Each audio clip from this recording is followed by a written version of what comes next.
မင်္ဂလာပါကျွန်တော်နာမည်တော့မောင်ဆန်းပဲဖြစ်ပါတယ်ကျွန်တော်ဒီနေ့မှာတော့ ice ညီမတို့ဆိုရင်တော့မျက်လုံးပေါ့ဆိုတော့ဒီကရဲ့ချိတ်ဆောင်တွေကိုပြောပြပေးသွားမှာပါဆိုတော့ပထမအဦးဆုံးအနေနဲ့ဒီထဲကဝင်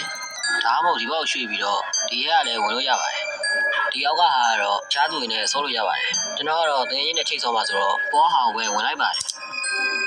ဒီထဲကိုရောက်ပြီဆိုရင်ကိုနဲ့ချိတ်ဆောင်မဲ့သူကိုလည်းဒီတိုင်းပဲလုပ်ပေးလိုက်ပါမယ်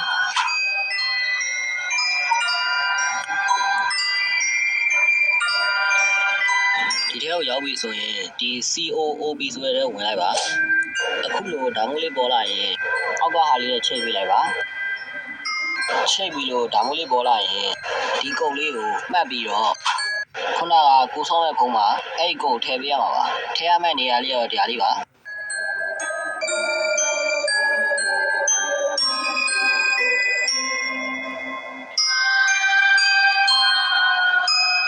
ထည့်ပြီးဆိုရင်ကိုယ်နဲ့လည်းပါမယ်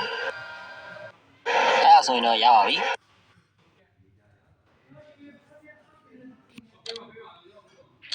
ဒီဗီဒီယိုလေးကခင်ဗျားတို့အတွက်သုံးဝင်မယ်ဆိုရင်ကျွန်တော်တို့အတွက် like and subscribe လုပ်ထားပေးကြဖို့တောင်းဆိုချင်ပါတယ်